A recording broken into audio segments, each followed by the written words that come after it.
So inflammation is one of the latest trending health topics, but it can be a little bit vague.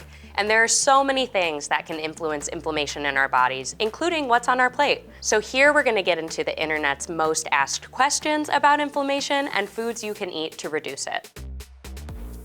What is inflammation? Inflammation is inevitable, and it's not all bad. In fact, some types of inflammation can be good and necessary for our health.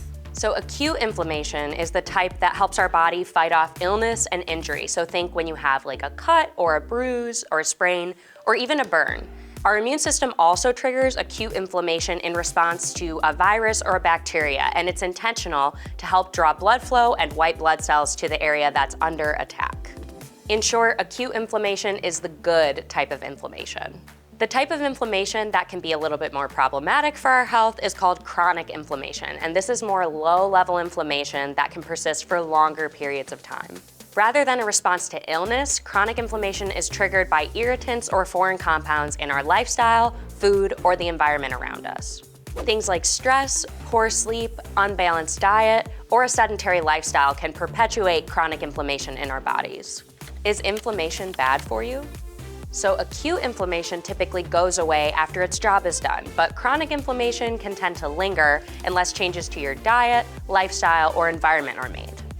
Over time, ongoing inflammation can affect your immune system's ability to protect your body and function properly. And beyond our immune system, this can affect our hormones and endocrine system, our cardiovascular system, and even our nervous system. At first, symptoms of chronic inflammation can be mild and even go unnoticed, but as inflammation intensifies, it can result in things like digestive distress, joint pain, high cholesterol and blood pressure, high blood glucose levels, and even fatigue, all of which can increase your risk for chronic diseases like heart disease, diabetes, and Alzheimer's disease. Can foods cause inflammation? So in general, our food choices greatly impact our overall health. To put it really simply, you are what you eat.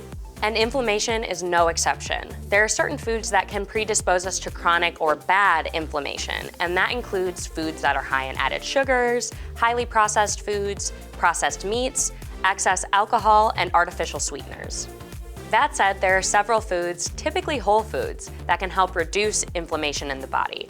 Some standouts include antioxidants, healthy fats, in particular omega-3s, and vitamins and minerals that can help reverse the inflammatory process. And these are 7 foods that are packed with inflammation-fighting compounds. First, cherries. Cherries are loaded with antioxidants, including anthocyanins, which are primarily found in red and purple produce. And they're packed with vitamin C, which is known for its immune-supporting properties. Studies have found anti-inflammatory benefits to both tart and sweet cherries, and buying them frozen is a good option for when they're not in season in your area. Second, avocados. Avocados are packed with healthy unsaturated fat and fiber. Fiber is a nutrient that's crucial for our gut health, and our gut health directly impacts our immune health. Plus, getting enough fiber is important when trying to maintain a healthy weight, which can also impact our inflammation levels. Next, beets. Beets contain an antioxidant called betalains, which help fight off inflammation in our body. While beet juice can offer those benefits, try opting for whole beets to get the benefits of fiber as well. 4, fatty fish. High-fat fish like mackerels, sardines, and salmon are particularly high in omega-3 fatty acids. This is a special type of unsaturated fat that offer a slew of health benefits, including improving our cognitive function and our heart health. Research has found that omega-3s can help turn off the pro-inflammatory molecules in our body. So really simply put, the more omega-3s we're digesting, the fewer pro-inflammatory molecules we can digest. Plant-based alternatives to omega-3s include flax seeds, chia seeds, and walnuts. Regardless of if you prefer pistachios or cashews or the aforementioned walnuts, eating nuts will help you feel full and satisfied and can help lower your levels of inflammation. Studies have found that those who ate nuts 5 or more times a week had lower bodily levels of inflammation. So add them to salads, put them in sauce like pesto, or spread nut butter on toast to reap the benefits. Eating more dark leafy greens is a great way to up the nutrition of your overall eating pattern. They're packed with fiber and inflammation-lowering nutrients like vitamin K, folate, and lutein.